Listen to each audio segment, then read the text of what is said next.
"Excuse me, this bread has mold on it. Could I get the same meal as everyone else?" Dominic Hale looked at her slowly, head to toe, and smirked. "Mold? You should feel right at home. After all, roaches don't complain about what they eat. I'd like to speak with the captain." "The captain? He doesn't serve filthy strays. Last one, Mr. Shaw. Just for you. Same cabin. Different treatment." He didn't argue. 3 photographs, time-stamped and geotagged at cruising altitude. What happened before landing ended her career forever. Let me take you back to the beginning of that journey. Before the mold. Before the photographs. Before Teresa Vaughn's 18-year career came apart at cruising altitude. Early that morning, in a hotel suite in Buckhead, Atlanta, Dominic Hale woke to the quiet hum of the air conditioner. The room was still dark. On the nightstand lay a phone, a watch, and a conference lanyard that read, "Dominic Hale, Closing Keynote, Defense Industry Summit."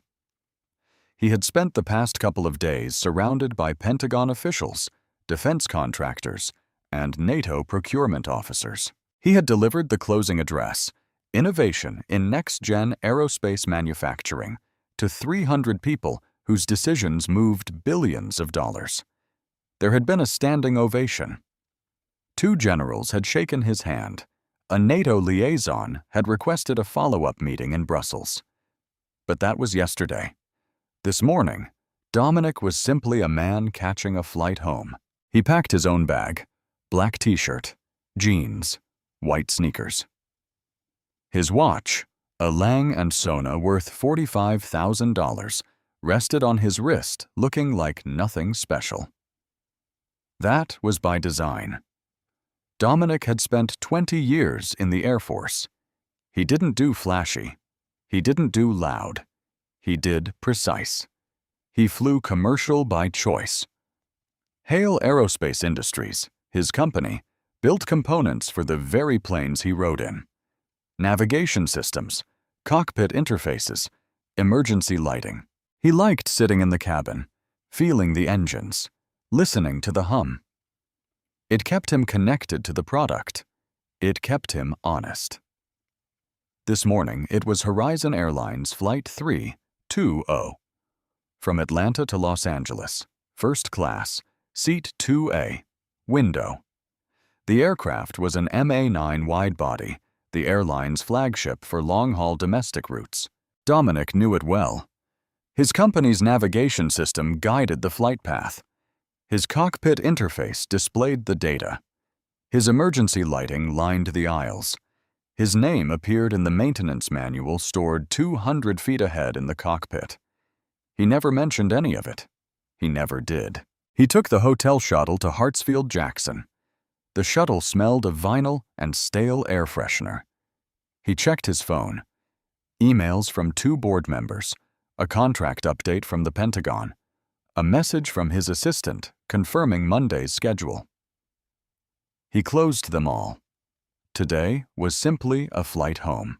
Hartsfield-Jackson International Airport, the busiest airport in the world. Concrete and glass, endless corridors, the smell of Chick-fil-A and jet fuel, CNN on every screen, rolling luggage creating a low, constant thunder across the tile. Dominic boarded with Group 1, walked down the jet bridge carrying a leather duffel and a paperback novel.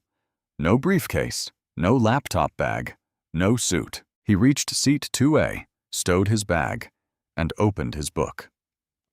The first-class cabin held 12 wide leather seats. The air smelled of fresh linen and coffee. Soft lighting. The quiet hum of money and expectation. Teresa Vaughn stood at the front of the cabin completing pre-flight checks. Senior flight attendant with 18 years of experience, mid-40s, blonde hair, pinned tight, uniform pressed sharp. She moved through first class the way a hotel manager moves through a lobby, assessing, categorizing, deciding who deserved what before anyone spoke. She saw Dominic. The scan took barely 2 seconds. Black t-shirt, jeans, sneakers. No suit, no briefcase, no laptop open to a Bloomberg terminal. Her lip tightened. Barely, but enough. She began her pre-departure greetings. The white passenger in 1A received a warm smile and direct eye contact. "Good morning, sir. Welcome aboard. Champagne, sparkling water, or fresh juice?" She moved to 1C. Leonard Shaw, white, mid-50s, tailored suit, investment banker. "Welcome back, Mr. Shaw. Your usual Merlot?" She skipped 2A and moved to 2C, a white woman in a cashmere blazer.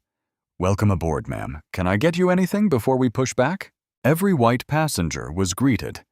Everyone was offered a drink. Dominic sat in 2A with his book open, ungreeted, unacknowledged. A man who had helped build the plane's brain sat invisible inside its body. What Dominic did not yet know was that Teresa had already prepared for him. During pre-flight galley setup, she had checked the manifest. One passenger in first class with no frequent flyer status, no corporate account, no loyalty tier. Seat 2A. She checked the gate camera and saw him. Black t-shirt, jeans. She made her decision before he boarded. She walked to the galley, opened the expired stock bin, food already tagged for disposal, bread spotting with mold, chicken days past its date. She pulled the tray, plated it, and placed it in the cart behind 11 filet mignon plates. The position was marked for seat 2A. The galley security camera recorded every second. Behind the first-class curtain, in Economy Plus seat 3A, a woman adjusted her reading glasses and peered through the gap. Ruth Ellison, 62, retired schoolteacher with 38 years in Atlanta public schools. She noticed Dominic. She noticed Teresa skipping him. She noticed everything. Teachers always do.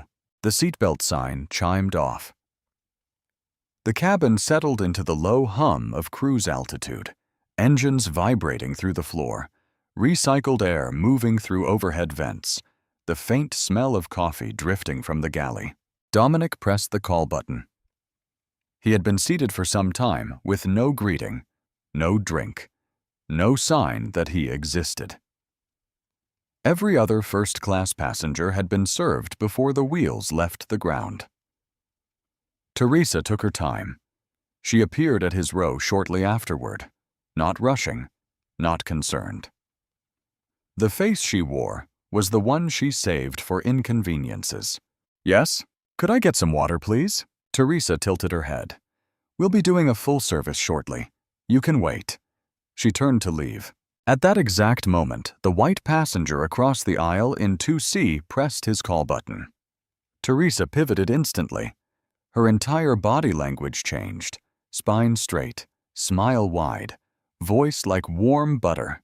"Of course, sir. What can I get you? Water? Juice? I think we still have some warm nuts from the morning prep. Let me check for you." Dominic watched. The contrast needed no narration. It spoke for itself. Two call buttons, two passengers, two completely different human beings standing behind the same uniform. He closed his book, opened his phone, and began typing notes.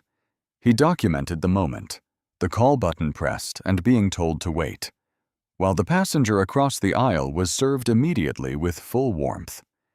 He did not yet know how important these notes would become, but something in his gut, the same instinct that had kept him alive flying missions over hostile territory, told him to start writing. Beverage service began a little later.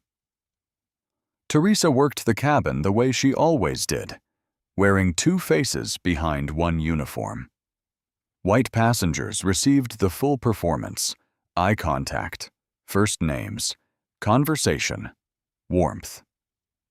"More champagne, Mrs. Dalton? How's the book, Mr. Shaw? Can I top you off?" She reached Dominic.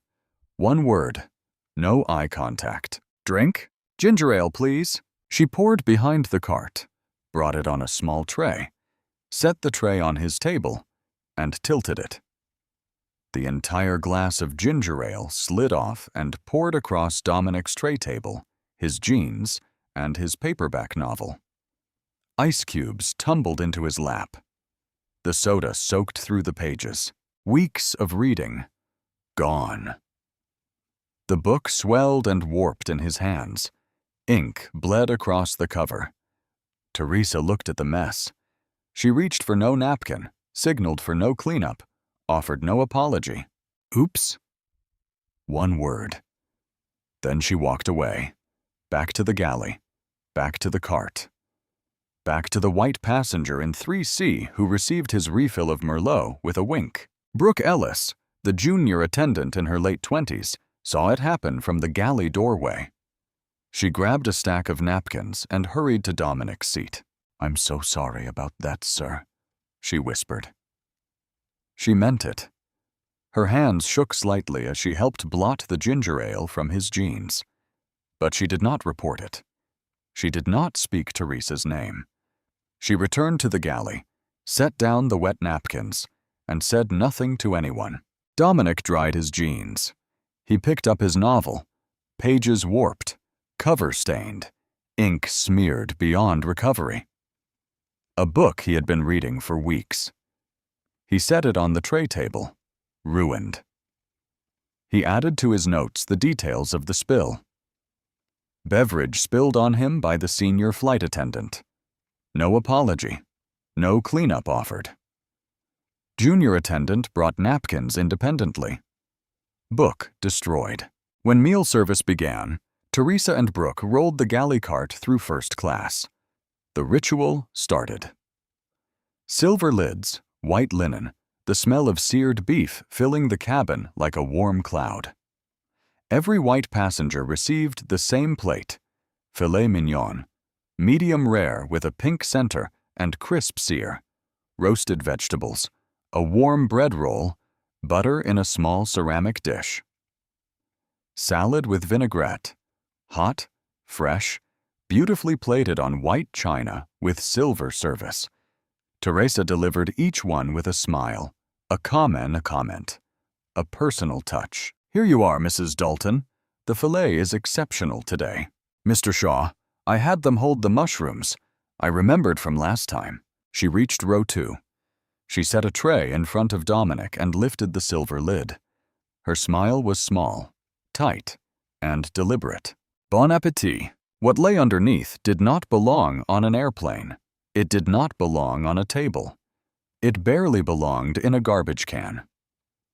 Bread with 3 distinct patches of green-black mold, fuzzy and spreading, unmistakable. Salad with brown wilted edges and a yellowish film glistening under the cabin light.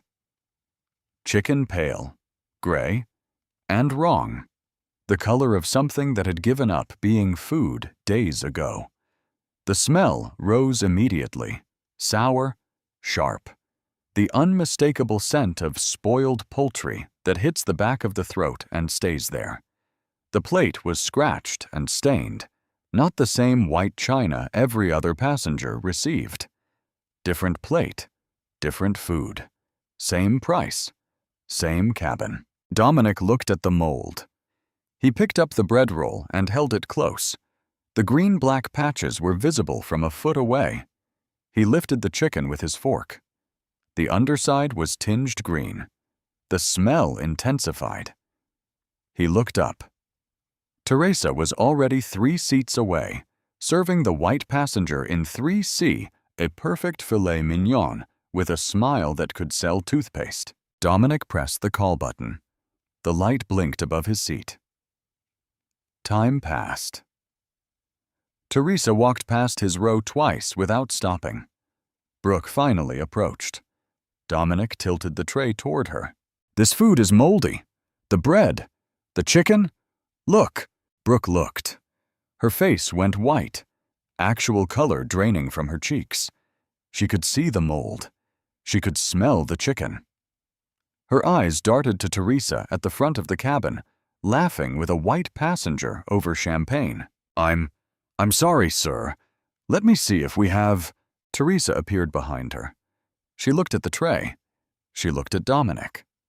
Her expression carried all the concern of someone examining a parking meter. That looks fine to me. Sometimes meals vary. Not every plate is going to be 5-star. She paused and smiled. Maybe you'd prefer something from economy? I think they have sandwiches. I want a replacement meal. The same meal every other passenger in this cabin received. Teresa did not bring a replacement. She did something worse. She sat down in the empty seat beside Dominic, crossed her legs, looked him directly in the eye, and spoke. Quietly, but in the closed space of first class, every word carried to every row. Let me explain something to you. I've served first class for 18 years. I know who belongs in these seats and who doesn't. And you don't belong here. You smell like economy. You dress like economy. And that meal is exactly what someone like you deserves. So eat it, or go hungry. I really don't care which. She stood, smoothed her uniform, walked to the galley cart, and picked up the last filet mignon. The final plate, steaming, perfectly seared, garnished with rosemary. She carried it past Dominic slowly, close enough that the heat brushed his arm. She set it down in front of Leonard Shaw across the aisle with a wide, warm smile. Here you go, Mr. Shaw. Last one. Saved it just for you. Leonard Shaw looked at the plate. He looked at Dominic, at the moldy bread, the gray chicken, the tray that smelled of decay. 60 centimeters separated filet mignon from garbage, first class from contempt, human from invisible. Leonard picked up his knife and fork, cut into the steak, said nothing, and did not look at Dominic again. He looked at his plate. Dominic sat still. The mold sat in front of him. The smell filled his nose. Teresa's words rang in his ears. Across the aisle, a man who had seen everything ate steak and pretended the world was fine. Dominic picked up his phone. Before he stood, before he pressed another button, before he spoke another word, he took 3 photographs. A close-up of the mold on the bread, green-black patches sharp and clear. A close-up of the chicken, gray and green-tinged underneath. The kind of image that turns the stomach. A full tray, Chouette with his plate of rot in the foreground, and Leonard Shaw's filet mignon visible in the background. Same cabin, same light. Same price. Different world. Time-stamped and geotagged at cruising altitude over the American South. Behind the curtain in seat 3A, Ruth Ellison gripped her armrest with both hands. She had seen it all. Every skip, every spill, every plate, every smile given, and every smile withheld. She had watched Teresa sit beside that man and tell him he did not belong.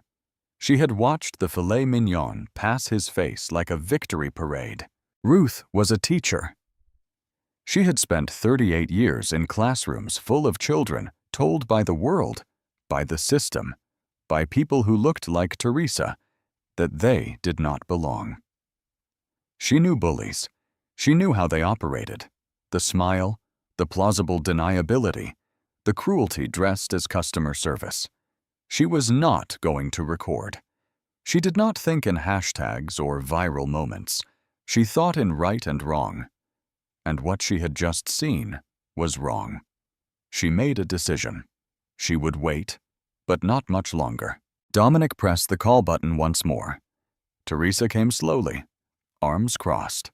The body language of a woman inconvenienced by someone she considered beneath the effort. I'd like to file an in-flight complaint. The meal you served me is spoiled, visible mold, rotten chicken. Every other passenger in this cabin received a fresh, hot meal. I'm requesting to speak with the captain. Teresa tilted her head. The patronizing tilt, chin down, eyes half-lidded. The expression of a woman explaining something simple to someone she considers simple. Sir, We serve the same food to all first-class passengers. Sometimes there are variations in quality. It happens. I can bring you a snack box from economy if you'd like." She paused. "As for the captain, he's flying the plane. He's not available for meal complaints." "This isn't a meal complaint. This is a discrimination complaint." Teresa's smile tightened, not gone, but pulled thin like a wire about to snap. "That is a very serious word. I would be very careful throwing it around. I've served first class for 18 years, and I treat every passenger exactly the same." She walked away. The conversation was over.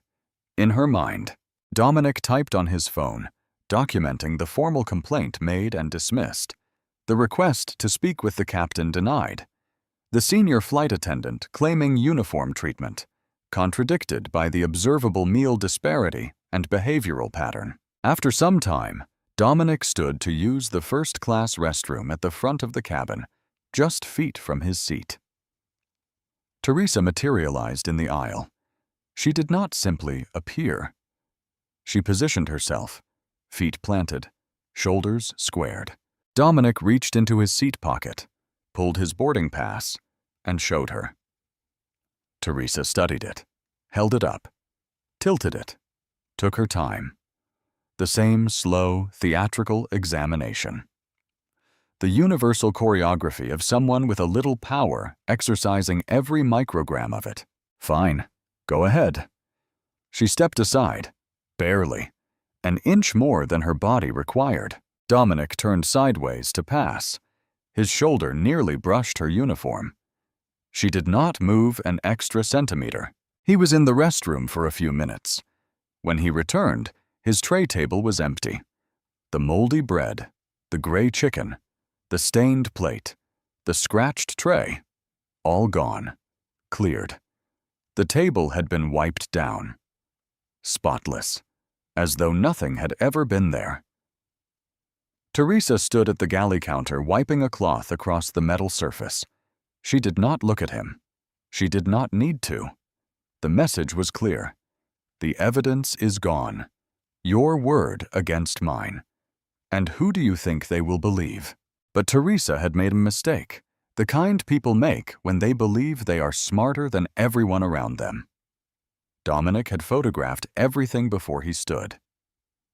3 images, time-stamped, geotagged at cruising altitude, stored in his phone's cloud backup. The mold, the chicken, the filet mignon 60 centimeters away. The evidence was not on the tray. It was in the cloud. No amount of wiping could reach it. Teresa had made a second mistake, a larger one. While Dominic was in the restroom, she had walked to the galley terminal and typed an internal report.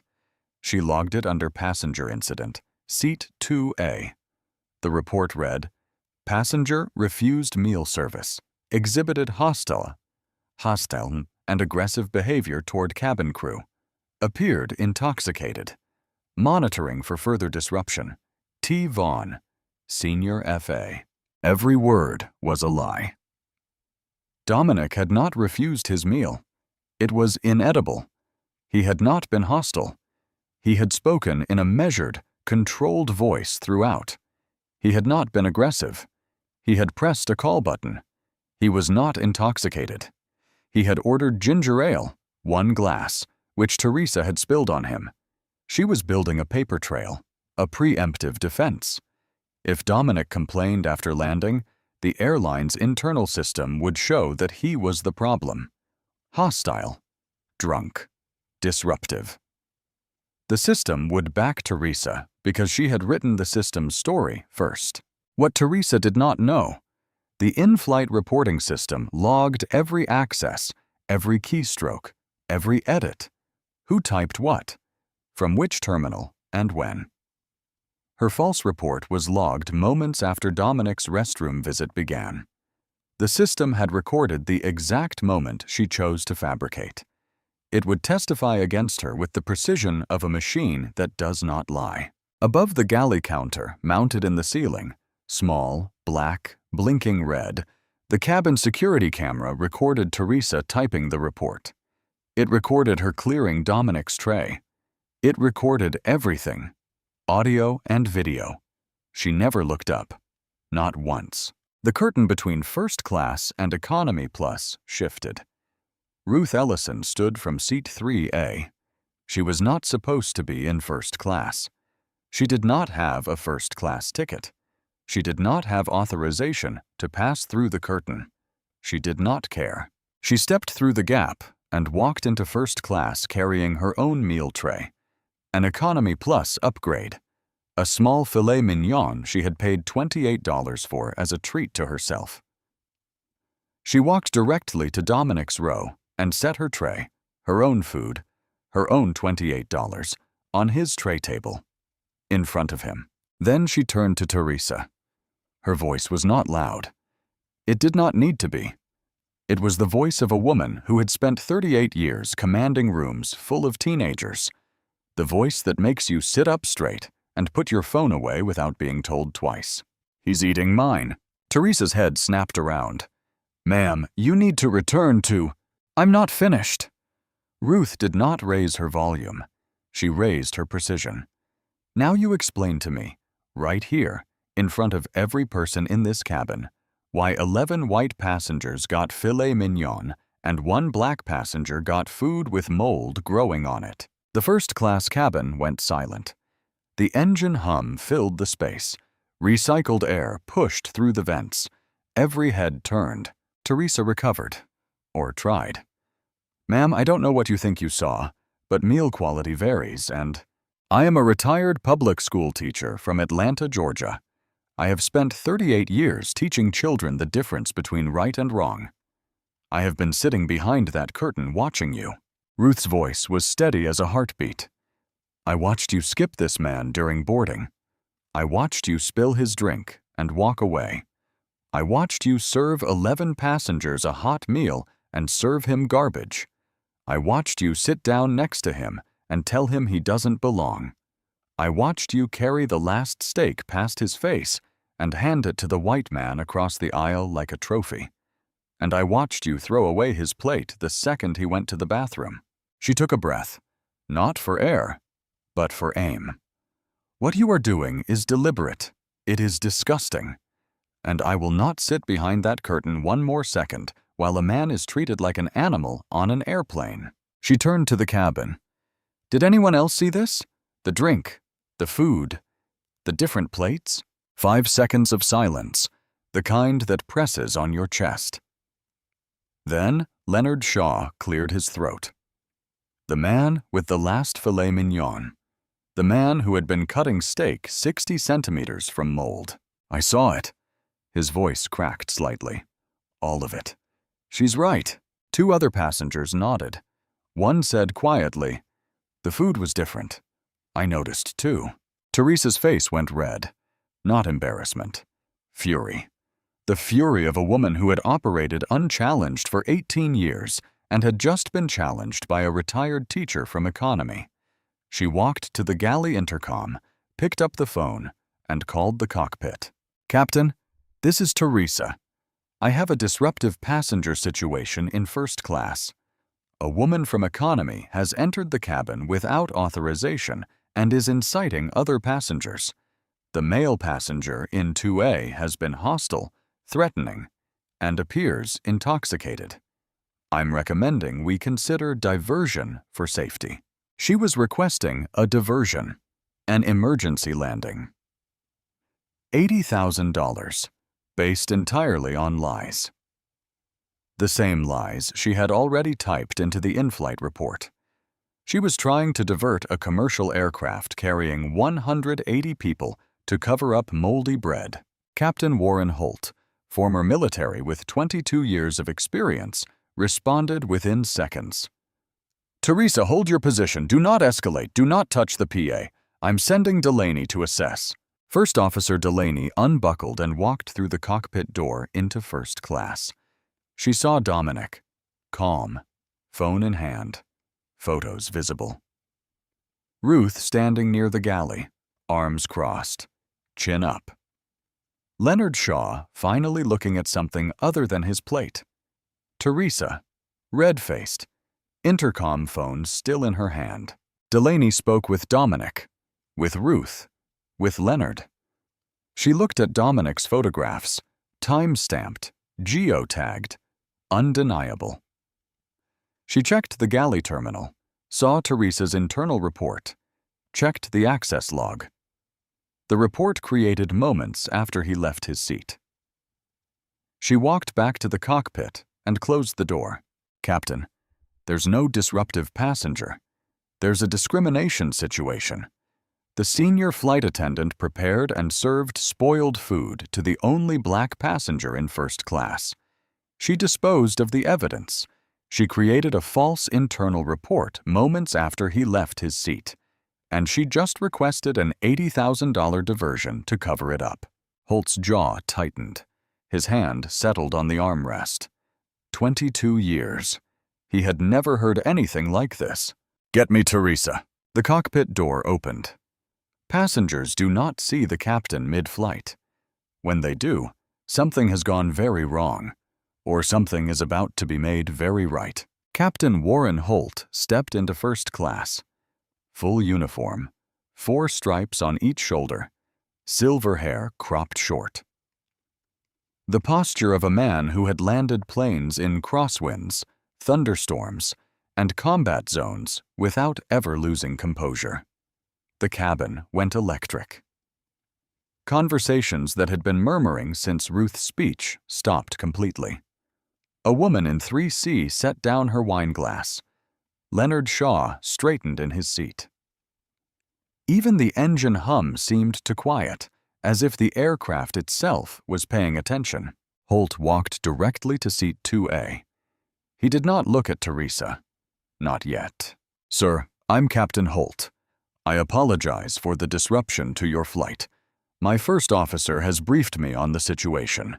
May I see the photographs you took?" Dominic handed over his phone. Holt swiped through the images slowly. The moldy bread with green-black patches sharp and clear under cabin light. The gray chicken tinged green underneath. The full tray shot with Dominic's plate of decay in the foreground and Leonard Shaw's filet mignon in the background. Same cabin, same light, same flight. Different world. Time-stamped and geotagged at cruising altitude. Holt held the phone for a long time. His thumb did not move. His face did not change. But his knuckles whitened around the phone case. He handed it back. Then he walked to the galley terminal, opened the in-flight reporting system, and read Teresa's entry. Hostile aggressive, appeared intoxicated. He checked the access log. The report created moments after Dominic's restroom visit began. She wrote it the moment he left his seat. Holt stared at the screen. Then he said to no one, to everyone. She wrote this while he was in the restroom. He closed the terminal and walked back to Dominic. "Thank you, Mr. Hale." Dominic Hale. Something shifted behind Holt's eyes. Not surprise, recognition. The instant, bone-deep recognition of a military man who knew the defense industry the way a surgeon knows the body. Dominic Hale, Hale Aerospace Industries. Yes. Holt was quiet for a moment that rearranged the entire geometry of the cabin. Your company built the navigation system on this aircraft, and the cockpit interface, and the emergency lighting. Holt looked at the ceiling, at the emergency lights lining the aisle, lights Dominic's engineers had designed. Lights that would guide every person on this plane to safety if something went wrong, including Teresa. He looked at Teresa standing at the galley, arms crossed, jaw tight, the posture of a woman who still believed she was in control. Then he looked back at Dominic, at Ruth still standing near the galley with arms crossed and chin level, at Leonard Shaw, who had finally found the window more interesting than injustice. "Mr. Hale, what happened on this flight is not representative of this airline, and it will be addressed before we land." He walked to the galley. Teresa leaned against the counter. Her arms were crossed, but her fingers gripped her own elbows. A tell. She was holding herself together, Teresa. Holt's voice was level. The kind of level more frightening than shouting. I've reviewed photographs of the meal you served to seat 2A. I've spoken to 3 witnesses in the cabin. I've reviewed your internal report and the system log that proves you created it moments after Mr. Hale left his seat. I've also reviewed your intercom call requesting a diversion based on a disruptive passenger situation that does not exist. Teresa. Captain, I was following. You prepared spoiled food before this flight departed. You served it to the only black passenger in first class. You disposed of the evidence while he was in the restroom. You fabricated an internal report calling him hostile and intoxicated. He drank ginger ale. You attempted an $80,000 diversion to cover your own misconduct. He paused. And you did this to a man whose company built the navigation system I used to chart our heading earlier. Teresa's face drained. The color left in stages. Forehead, cheeks, lips, like watching paint peel from a wall. I didn't know who he... You didn't need to know. He's a passenger. He purchased a first-class ticket, and you served him mold. Holt straightened. Teresa Vaughn, effective immediately, you are relieved of all duties on this flight. You will not perform further service. You will not interact with any passenger. You will take a seat in the rear of this aircraft for the remainder of the flight. Upon landing in Los Angeles, you will be met by company representatives. I am recommending your immediate termination. Teresa, you can't do this in the air. I have a union. 18 years. I'm not terminating you. I'm relieving you for passenger safety. The termination comes on the ground, and 18 years won't protect you when there are photographs, system logs, witness statements, and a cockpit recording of you requesting a fraudulent diversion. 3 seconds of silence. Teresa reached behind her neck, untied her service apron, folded it once, and set it on the galley counter beside the cloth she had used to wipe away the evidence. She walked to the rear of the aircraft, down the aisle, past every first-class passenger who watched her go, past Leonard Shaw, who could not meet her eyes, past Ruth's empty seat in 3A, past the curtain, into economy, into the last row. She sat down. She did not look at anyone. The first-class cabin was silent. The hum of the engines filled the space. Holt turned to the cabin. Ladies and gentlemen, I apologize for the disruption. For the remainder of this flight, First Officer Delaney and I will ensure your service is handled properly. He looked at Dominic. Mr. Hale, on behalf of this crew, I am deeply sorry. Ruth nodded once, walked back through the curtain to 3A, sat down, and adjusted her reading glasses. For the first time in hours, she exhaled. The flight touched down at LAX in the afternoon. The wheels met the tarmac with a double thud. Engines reversed. The cabin shuddered and settled. Before the seatbelt sign turned off, before a single passenger unbuckled, the cabin door opened and 2 people stepped onto the jet bridge. Carla Mendoza, Vice President of Customer Experience for Horizon Airlines, black woman in her late 40s, dark suit, no smile. She had flown from Dallas on a corporate shuttle the moment Captain Holt's in-flight report was transmitted at cruising altitude. Beside her, a Horizon HR representative carrying a leather folder and a tablet. Teresa was escorted off first, alone, before any passenger deplaned. She walked up the jet bridge with a corporate security officer on each side. She passed Carla without looking up. Her apron was gone. Her wings pin still sat on her chest, but not for long. Carla boarded the aircraft. She walked through first class, past the empty galley, past the cleared trays, past the seat where Teresa had sat, and told the man he did not belong, and stopped at row 2. Mr. Hale, I'm Carla Mendoza, Vice President of Horizon Airlines for Customer Experience. I've reviewed Captain Holt's in-flight report, your photographs, and the system logs, including the internal report filed by Ms. Vaughn moments after you left your seat. She paused, letting the specificity land. She had done her homework at cruising altitude. On behalf of this airline, what happened to you today was unacceptable. It was not a service failure. It was a deliberate act, and it will be treated as one. Dominic looked at her. I appreciate that, but my concern isn't just what happened to me. It's what happens to every passenger who doesn't have photographs, timestamps, and a CEO title. The ones who eat the sandwich or go hungry, and nobody ever finds out. Carla nodded slowly. I understand, and I want you to know this investigation will not be limited to today's flight. In a private room at the LAX Horizon Operations Office, Teresa Vaughn was formally terminated. The HR representative read the grounds from the leather folder, each sentence a door closing. Premeditated food safety violation, retrieving known expired food from the disposal bin and deliberately serving it to a passenger. Racial discrimination in cabin service. Evidence tampering, disposing of the contaminated meal during the passenger's restroom visit. Fabrication of a false internal report, logging the passenger as hostile, aggressive, and intoxicated, contradicted by photographs, witness statements, and the fact that he ordered ginger ale. Filing a false disruptive passenger report with the cockpit, requesting a fraudulent diversion. Estimated cost $80,000 to avoid accountability. 18 years of service, 22 passenger complaints, 16 involving passengers of color, all filed, all resolved.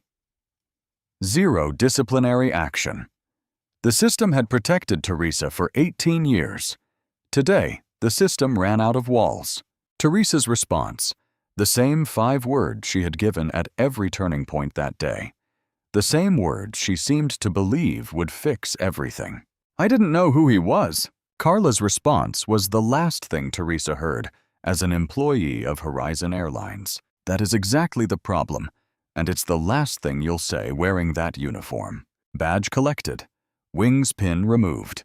Uniform to be returned by courier. Teresa walked out of LAX, through the employee exit carrying a clear plastic bag of personal items. No lanyard, no wings, no galley, no curtain to hide behind. Brooke Ellis was suspended pending investigation. She had not initiated the cruelty, but she had seen the mold, smelled the chicken, watched the drink spill, heard Teresa tell a man he did not belong, and she chose silence every single time. As passengers deplaned, Ruth Ellison stopped at row 2. She extended her hand. Her grip was firm, the grip of a woman who had shaken thousands of parents' hands across 38 years of parent-teacher conferences. Ruth Ellison, I was behind the curtain. I'll testify in writing, under oath, wherever you need me. Dominic shook her hand. Mrs. Ellison, what you did, stepping through that curtain, putting your own meal on my table, that took more courage than most people find in a lifetime. Took 38 years of teaching children right from wrong. Some lessons just take a while to deliver. Leonard Shaw approached next. His hand was unsteady. His tie loosened. He looked like a man who had spent the final part of the flight staring at something inside himself he did not like. I'm Leonard Shaw, 1C. I saw everything. And He stopped, started again. She brought me that last steak right in front of you, and I cut into it while you sat there looking at mold. I didn't say a word until a 62-year-old woman said it first. Dominic looked at him, steady and unblinking. You didn't just eat steak while I ate mold, Mr. Shaw. You watched a woman tell me I don't belong, and you picked up your fork. Leonard had no answer. There wasn't one. But you spoke eventually, so write it down, every detail, and send it to my attorney. Leonard took Dominic's card, nodded, and walked up the jet bridge slowly, carrying something invisible and very, very heavy. The evidence did not trickle out. It detonated. Dominic's legal team filed the civil lawsuit within days. Defendants, Horizon Airlines and Teresa Vaughn personally. 8 pages of allegations, premeditated racial discrimination, deliberate food safety violation, evidence tampering, fabrication of false reports, fraudulent diversion request, and intentional infliction of emotional distress. The FAA opened a parallel investigation. Filing a false diversion request on a commercial aircraft is a federal offense, the kind that ends with prosecutors, not apologies. Horizon launched its internal investigation. They pulled Teresa's 18-year service record. 22 complaints. 16 involved passengers of color. All filed. All resolved. 0 discipline. Not a warning. Not a conversation. She had been protected by seniority and a system that treated complaints as paperwork instead of patterns. Then, the galley inventory logs. 12 first-class meals loaded. All filet mignon. All accounted for. 11 served. 1 to Leonard Shaw. The spoiled meal served to Dominic was not on the manifest. It came from the expired disposal bin. Then the final piece, the one that turned termination into criminal referral. Pre-boarding galley security camera. Time-stamped before boarding. Teresa entering the galley alone. Opening the expired stock bin with its red dispose tag. Pulling out a tray with moldy bread and expired chicken. Plating it on scratched china. Sliding it into the cart behind 11 filet mignon plates. Marking the position with a sticky note for 2A. Premeditation. High definition. On camera. Dominic's attorney released his 3 photographs through a press statement. The mold, the chicken, the full tray shot with Leonard's filet mignon in the background. Every major outlet picked them up within a day. The contrast was visceral. 11 passengers eating 5-star, 1 eating rot. Same cabin, same price, different skin. It trended for a week, not because a CEO got served mold, but because everyone understood this happens to passengers who are not CEOs. Passengers without photographs, without timestamps, without a captain willing to intervene. They eat the sandwich or go hungry, and no one ever knows. Weeks later came the trial. Judge Diane Mercer presiding. Courtroom packed. Journalists, aviation observers, civil rights advocates, and a row of Air Force veterans who drove from 3 states to sit behind Dominic. The prosecution opened with Dominic's photographs on a 12-foot courtroom screen. Mold in high resolution. Gray chicken. Filet mignon in the background. A juror covered her mouth. Then the galley footage, before boarding. Teresa opening the disposal bin, plating expired food, marking 2A. The courtroom watched a woman engineer cruelty before her victim even arrived at the airport. Then the system log. Teresa's false report created moments after Dominic's restroom visit. Fabrication timed to the second. Then the cockpit recording.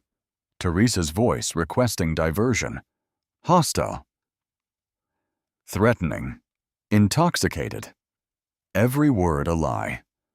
Recorded on a system designed to survive plane crashes. Captain Holt testified. 22 years.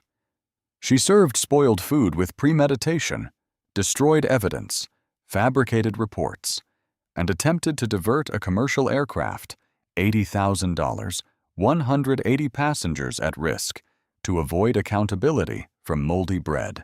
Ruth testified. Same reading glasses, same cardigan.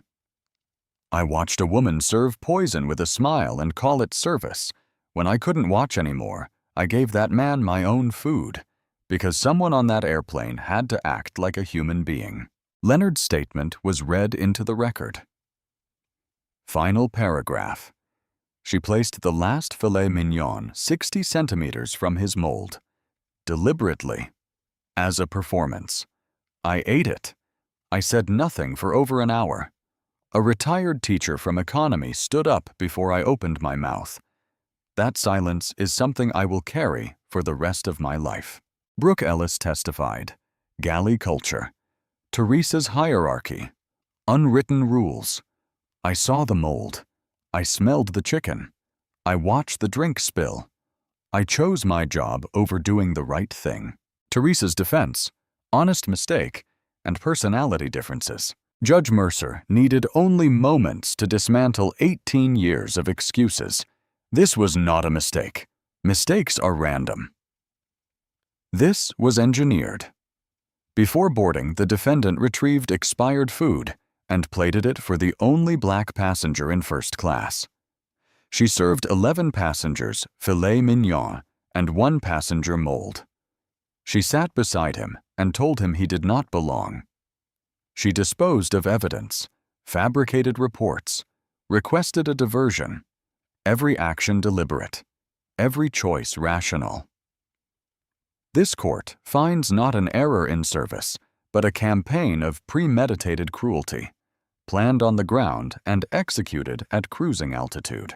Teresa Vaughn, liable on all counts, full damages, permanently barred from commercial aviation. Referred to federal prosecutors for the false diversion request. Brooke Ellis, 6-month suspension, anti-discrimination training, probation. Horizon Airlines, settled, overhauled crew training, real-time complaint tracking. Complaints can no longer be resolved without investigation. Independent cabin ombudsman established. Public apology issued. The FAA issued new federal guidance citing this case. Meal disparities treated as discrimination indicators. Expired food disposal now requires witnessed sign-off with photo verification. Teresa's pre-boarding footage became standard training material at every major U.S. airline. Dominic donated his entire settlement to establish the Ruth Ellison Foundation for Passenger Rights, named after the woman who stepped through a curtain with a $28 stake and said what a cabin full of $4,000 seats could not. Ruth cried when she heard, the good kind. Months later, Dominic Hale sat in Seat 2A on a Horizon Airlines first class from Atlanta to Los Angeles. Same route, same aircraft type, MA-9 wide-body his company built. Black t-shirt, jeans, white sneakers, same outfit. No briefcase, no suit, just a man with a book and a window seat. A flight attendant approached, young, new uniform, part of Horizon's reformed crew program. Her smile was real, not performed, not calculated. Real. Good morning, sir. Welcome aboard. Can I get you a pre-departure beverage? We have champagne, sparkling water, or fresh juice. Dominic smiled. Ginger ale, please. Attendant. She brought it, set it down on the tray table with a steady hand. Not a drop spilled. Your meal today is filet mignon with roasted vegetables and a warm bread roll. I'll bring it out once we reach cruising altitude.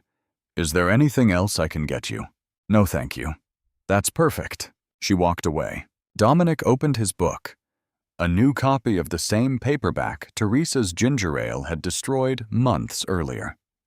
He had ordered it the day after the trial ended. Same edition. Same cover. He had been waiting to finish it. The engines hummed. The cabin settled. The plane climbed through the clouds and leveled at cruising altitude, the same altitude where a retired teacher once stepped through a curtain with her own meal and changed everything. Dominic read. The coffee was warm. The air was clean. Nobody skipped him. Nobody spilled anything. Nobody told him he did not belong. Everything a flight should be. Everything it always should have been. In Atlanta, the Ruth Ellison Foundation for Passenger Rights had been open for several months. Hundreds of complaints processed. Real complaints. Documented. Investigated. Dozens had resulted in disciplinary action across multiple airlines. Some had been escalated to the FAA. Several flight attendants had been terminated. Gate agents had been retrained. One airline had rewritten its entire service manual. Ruth sat on the board. She attended every meeting. She read every complaint, every single one printed in a binder, her reading glasses on, red pen in hand. She was 62 and had more energy than she had teaching 11th grade English. A reporter asked her in an interview, "Why this? Why now? You're retired. You could be on a beach." Ruth adjusted her glasses. "I spent 38 years telling kids to speak up when they see something wrong. Turns out I needed to take my own advice. Better late than never." The foundation's motto was printed on every letterhead, every email signature, every complaint form. Someone is always watching.